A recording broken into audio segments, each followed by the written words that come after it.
투자를 못한다, 경매를 못한다라는 생각은 솔직히 핑계입니다. 저 같은 경우에는 플레이스테이션 게임을 끊으니까 공부할 시간이 났습니다. 내년 같은 경우에도 좀 많이 안개 속에 있기 때문에 이럴 때일수록 생존이 먼저다.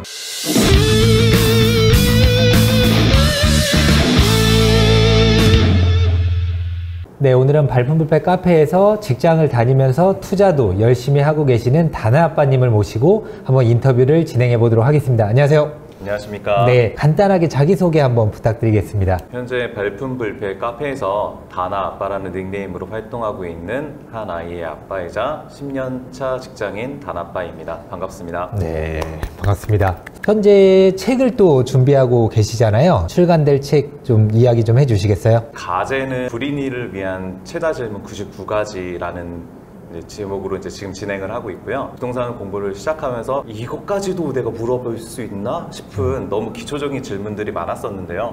이제 그런 질문들을 2년 전에, 3년 전에 저에게 다시 돌려주는 형식으로 책을 준비하고 있습니다. 출간은 언제 정도 예정이신가요? 일단은 제가 써야지 출간이 될 텐데 네. 현업이 지금 바빠지면서 일을 하면서 병행을 하다 보니까 원고 진행 속도가 늦어지고 있어서요. 네. 아마도 23년 중반기, 하반기쯤에 만나보실 수 있을 것 같습니다. 네, 기대하겠습니다. 지금 투자를 시작한 지는 얼마나 되셨을까요? 투자를 시작한 지는 정말 얼마 되지 않았습니다. 횟수로 3년차 되고 만은 2년차가 조금 넘은 것 같고요. 정말 갓 시작한 새내기라고 할 수 있겠죠. 그럼 시작하게 된 어떤 계기가 있으실까요? 저희가 코로나를 2020년 초에 맞으면서 저희 가게 소득이 반토막이 나면서입니다. 여행 항공업계에서 일을 하고 있었는데요. 그러다 보니까 이제 아무래도 소득이 많이 갑자기 급격하게 줄게 되고 가장으로서 이 줄어든 소득을 어떻게 메꿀 수 있을까 공부를 하기 시작하면서 이제 네. 경매를 알게 됐고 부동산 투자를 하게 되었습니다. 네. 그러면 부동산 공부하고 투자하기 전에는 어떤 삶을 좀 살고 계셨나요? 투자의 티귿도 모르고 부동산의 비읍도 모르고 등기부 등본을 어떻게 보는지조차도 모르고 그냥 쉬는 날에는 맥캔에 만원 맥주 사가지고 아이 재우고 플레이스테이션 게임이나 하면서 열심히 욜로족의 삶을 살고 있었습니다. 지금 처음에 부동산 투자 시작이 경매였었잖아요. 네, 경매를 배우게 된 어떤 계기가 있으실까요? 일단은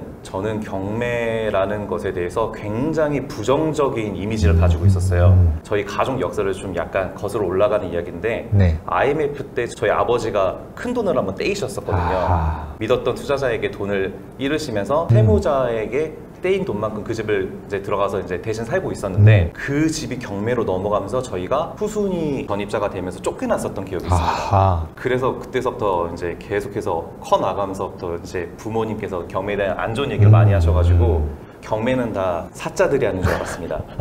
사기꾼들이나 하는 굉장히 위험한 방식이라고 알고 있었는데 네. 우연찮은 기회에 경매에 대해서 배우게 되니까 이 부정적인 시각들이 다 사라지게 되더라고요. 그러면서 차근차근 책과 유튜브 여러 가지 강연 같은 것도 쫓아다니면서 네. 이제 공부를 시작하게 되었고 투자도 코로나를 맞으면서 한번 해보게 되었습니다.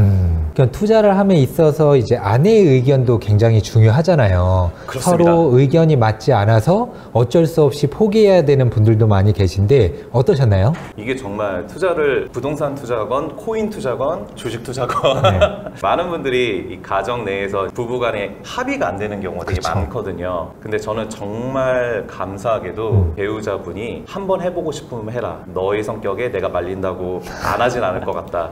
그러니 나에게 다 이실직고 하고 네. 모든 걸 공개하고 같이 진행하자. 그러면은 같이 상의해서 진행하는 거는 내가 언제든지 오케이 하고 네. 응원해 주겠다 라고 얘기해서 항상 모든 투자 전에는 배우자 상의를 하고 진행하고 있습니다. 가장 이상적인 어떤 네. 가정의 모습이네요. 그러면 이제 투자금을 마련을 했어야 됐잖아요. 그러면 어떤 방식으로 돈을 모아서 투자를 하셨을까요? 투자 종잣돈의 기본은 아무래도 저축해서 모아놓은 현금, 뭐 너무나 뻔한 얘기지만 그렇게 될 것 같고요. 네. 월급쟁이 부자로 은퇴하라. 네. 너나위님의 책을 너무 감명 깊게 봐서 네. 그분이 살고 있던 전셋집을 월세집으로 돌려서 종잣돈을 마련하셨다는 얘기를 듣고 저도 그렇게 한번 해보자라고 네. 해서 고양시 덕양구에 있는 아파트를 자가집을 팔아서 네. 전세로 바꾸면서 종잣돈을 추가로 확보를 했고 그렇게 해서 투자금을 또 가족 펀딩도 좀 받았고요. 네. 그렇게 해서 마련하게 되었습니다. 네, 그럼 본격적으로 한번 투자 성과에 대해서 한번 이야기를 해보도록 할게요. 현재 부동산 경매를 통해서 몇 건 정도 낙찰을 받으셨죠? 부동산 경매를 통해서 이번에 제가 얼마 전에 강화도에 있는 아파트를 하나 더 더 낙찰을 받았었는데요. 네. 그것까지 포함하니까 이제 7건이 되더라고요. 7건 정도. 네. 그냥 경매로 7건, 또 일반 매매로는 2건인가요? 일반은 갭 투자로 한 2건을 했었고 네. 경매를 통해서 벌어들인 수익금으로 저희 집과 또 저희 부모님의 집까지 같이 이제 열심히 설득을 해서 세팅까지 할 수 있었습니다. 멋지십니다. 가장 적은 투자금이 들어갔던 물건은 한 얼마 정도일까요? 원주에 있는 무실동에 있는 아파트 단지였는데 한 3천만 원 정도의 투자금을 넣어서 그 정도 금액의 수익금을 한번 회수했던 경험이 있습니다. 운이 너무 좋았죠. 수익률은 거의 100% 정도. 네. 그러면 첫 수익을 냈던 물건은 왜 투자를 했고 매도까지의 어떤 스토리 좀 이야기 좀 해주시겠어요? 너무나 유명한 얘기가 있죠. 초심자의 행운이라는 말이 있지 않습니까?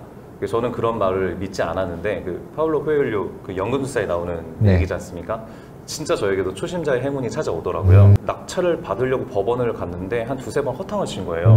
너무 낙찰가가 높아서 네. 2020년 여름쯤이어서 부동산 경매 시장도 낙찰가가 굉장히 높아져 있을 때라서 낙찰을 도저히 받을 수가 없겠다. 일반적인 방식으로는. 네. 그래서 제가 노리던 물건을 낙찰받은 분을 법원에서 쫓아가가지고 그분께 이제 입찰가를 어떻게 산정하시는 건가 한번 여쭤보고 그때 한번 살짝 시장 참여자들의 고견을 들은 적이 있었거든요. 네. 그 다음에 바로 집에 와서 입찰한 물건을 아이를 재워놓고 와이프와 함께 이제 경매 유료 정보지를 보면서 검색을 하다가 제가 살고 있는 고양시의 아파트와 똑같이 데칼코마니처럼 닮아있는 수원의 메탄동에 있는 아파트를 하나 발견을 했거든요. 네. 역세권, 낡은 복도식이지만 학군도 근처에 다 있고 학교도 네. 다 근처에 있어서 굉장히 안정적인 주거지 그리고 투자금이 조금 들어갈 만한 곳 그거를 딱 보는 순간 진짜 이거를 받아야겠는데? 라는 생각을 부부가 같이 의사결정을 내리면서 30분 만에 권리분석을 하고 네. 30분 만에 자금 조달 계획서를 따다락 짠 다음에 네. 그 다음 날에 바로 가서 낙찰을 받았었습니다. 이거는 다 이제 발품 부패를 통해서 경매 기본 수업을 착실히 들은 학습의 효과 덕분이었습니다.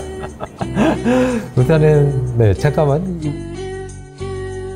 제가 단기 투자를 하시잖아요. 네. 중장기적으로는 지금 안 끌고 가는 것으로 제가 알고 있는데 네. 낙찰받고 최대한 빠르게 협의를 하거나 매도를 하는데 그 이유가 있으실까요? 일단은 투자의 목표가 아까도 처음에 말씀드렸다시피 제가 투자를 부동산을 하게 된 계기가 모자란 생활비를 메꾸기 위해서 시작했던 것이었거든요. 부동산 투자를 통해서 물론 장기 투자를 해야지 큰 돈을 벌 수 있는 것은 맞습니다. 네. 근데 저 같은 경우에는 일단은 생존이 먼저였기 때문에 지금도 물론 그렇습니다만 생활비를 계속해서 캐시플로우를 조금 더 경매 투자로 조금씩 그 돈의 흐름을 늘려나가는 게 목표였거든요. 장기 투자는 이제 실거주집으로 하고 사이드로 낙찰을 받고 바로 판매하면서 그 사이에 약간의 시세 차익을 노리고 있습니다. 내가 열심히 일하면서 번 돈과 또 투자해서 회수되는 돈을 또 모아서 새로운 물건들을 계속해서 검색하고 입찰을 하고 수익을 내고 네. 그렇게 돌아가는 시스템이죠. 많은 분들이 빠르게 매도를 하면은 세금이 크다고 생각을 하잖아요. 본인만의 또 다른 해법이 있는 걸까요? 세금을 줄일 수 있는? 세금을 줄일 수 있는 방법이 2가지 방법이 있습니다. 첫 번째는 마음가짐이고 두 번째는 전략적인 방법인데요. 첫 번째 마음가짐은 1년 이내 단기 매도를 했을 시 주택 같은 경우에는 양도소득세가 굉장히 큽니다.